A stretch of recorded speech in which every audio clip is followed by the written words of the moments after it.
After solving MCQ students अब हम चलते हैं शॉर्ट आंसर्स की तरफ, वन बाय वन डिस्कस करते हैं। Answer the following questions briefly. Question number 1 है 58.5 AMU are termed as formula mass and not the molecular mass of NaCl. Why?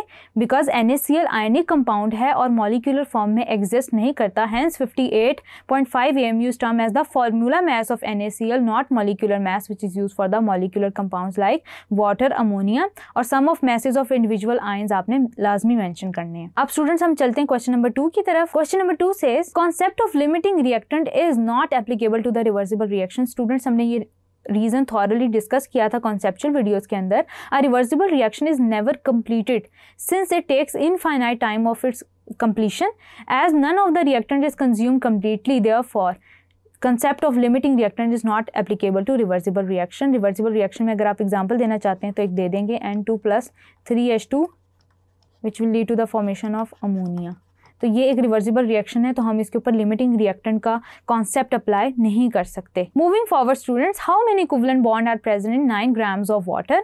18 grams of water students 1 mole के equal होता है, तो मतलब 9 gram of water उसका half हो गया, तो 0.5 मोल्स हो गए। अब नंबर ऑफ मॉलिक्यूल्स हमने कैलकुलेट करना है, तो जो नंबर ऑफ मोल्स हैं उसको हम एवोगाड्रोस नंबर ऑफ पार्टिकल से मल्टीप्लाई कर देंगे, जो कि हमारे पास आएगा 3.01 इंटू 10⁻23 मॉलिक्यूल्स। अब क्योंकि एक वाटर मॉलिक्यूल के अंदर 2 कोवेलेंट बॉन्ड प्रेजेंट है, तो हम क्या करेंगे कि नंबर ऑफ मॉलिक्यूल्स को 2 से मल्टीप्लाई कर देंगे, that will be equal to 6.02 into 10⁻23 number of covalent bonds। Then students moving forward, question number 4 है differentiate between limiting and non-limiting reactants।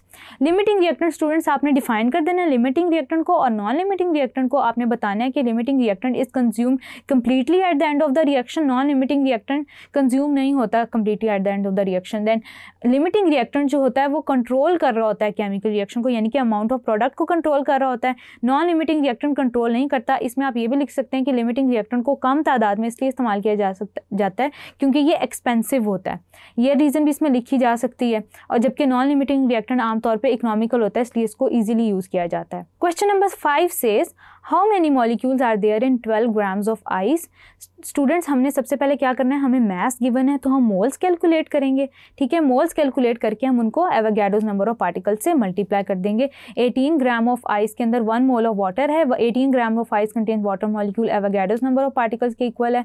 Then आप इसको 18 से डिवाइड कर देंगे और 12 ग्राम क्योंकि हमें मास गिवन है तो 12 से मल्टीप्लाई कर लेंगे और हमारे पास आंसर आ जाएगा। स्टूडेंट्स इसका एक ये तरीका भी है कि आप नंबर ऑफ मोल्स पहले कैलकुलेट कर लें।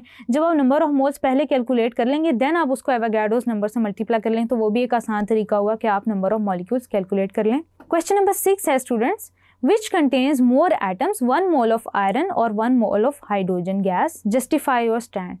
तो स्टूडेंट्स हम ये कहेंगे कि हाइड्रोजन गैस के अंदर, यानी कि हाइड्रोजन गैस के अंदर हाइड्रोजन मॉलिक्यूल्स प्रेजेंट होते हैं, तो उसके अंदर नंबर ऑफ एटम्स ज़्यादा हैं as compare to that of iron element. According to Avogadro's number 1 mole of any element contains the same number of atoms. 1 mole of atoms और 1 मोल ऑफ हाइड्रोजन एटम को अगर आप compare करें तो 1 mole of iron के अंदर 6.02 into 10⁻23 number of molecules हैं, जबकि 1 मोल ऑफ हाइड्रोजन के अंदर 2 into Avogadro's number of particles, यानी कि double the number of Avogadro's number of particles present हैं। क्वेश्चन नंबर 7 है students give the reason that 1 mole of different compounds have different masses but have same number of molecules. तो students इसको आप ऐसे answer कर सकते हैं कि 1 mole of a substance has Avogadro's number of molecules in it. 1 mole of different molecules like ammonia, carbon dioxide and sulphuric acid have different masses, लेकिन according to Avogadro's law उनके अंदर सेम नंबर ऑफ मॉलिक्यूल्स हैं। जैसे कि आप अगर carbon dioxide की बात करते हैं तो कार्बन डाइऑक्साइड के अंदर 44 occupies a weight of about 44 grams, लेकिन उसके अंदर Avogadro's number of particles he present हैं। इसी तरह वाटर मॉलिक्यूल्स के अंदर आप देखें तो 18 ग्राम्स ऑफ मास है इनका, लेकिन इनके अंदर Avogadro's number of particles present हैं। नेक्स्ट क्वेश्चन है students 23 grams of sodium and 238 grams of uranium have equal number of atoms in them. Why? 23 grams is the mass of 1 mole of sodium, इसी तरह 238 grams of uranium भी mass है 1 mole of uranium का। It means के mass of 1 mole of any substance is equals to Avogadro's number of particles, जिससे हम ये कह सकते हैं कि 23 grams of sodium is equals to 1 mole. Likewise 238 grams of uranium is equals to 1 mole. इसका मतलब ये है कि इनके अंदर equal number of Avogadro's number of particles होंगे। क्वेश्चन नंबर 9 है calculate the weight of oxygen gas evolve when 5 grams of potassium chlorate are completely decompose thermally. आपके पास स्टूडेंट्स केमिकल इक्वेशन है। आपने क्या करना है, आपने ऑक्सीजन गैस का मास कैलकुलेट करना है, वेट कैलकुलेट करना है, जितनी वो प्रोड्यूस हुई है उतना। आप क्या करेंगे, मास पहले लिखेंगे पोटेशियम क्लोरेट का, उसका मॉलिक्यूलर मास गिवन है, मॉलिक्यूलर मास आप देखेंगे, देन आप नंबर ऑफ मोल्स कैलकुलेट करेंगे, ऑलरेडी कैलकुलेटेड है। अब आपने वेट कैलकुलेट करना है ऑक्सीजन का, यानी कि सबसे पहले आप कंपेयर करेंगे नंबर ऑफ मोल्स को। तो students 2 moles of potassium chlorate, 2 moles of KClO3 will be producing 3 moles of oxygen, 3 moles of oxygen. Then mole ratio लिखेंगे इसकी 3 divided by 2, which means के 0.04 moles of potassium chlorate will produce 3 by 2 multiplied by 0.04 moles of oxygen. 3 को multiply कर देंगे 0.04 से, which will be equal to 0.12। 0.12 को आप divide कर देंगे 2 से, it will be equal to 0.06 moles. अब आपने मास कैलकुलेट करना है, तो क्या होगा, mass is equal to number of moles into 32,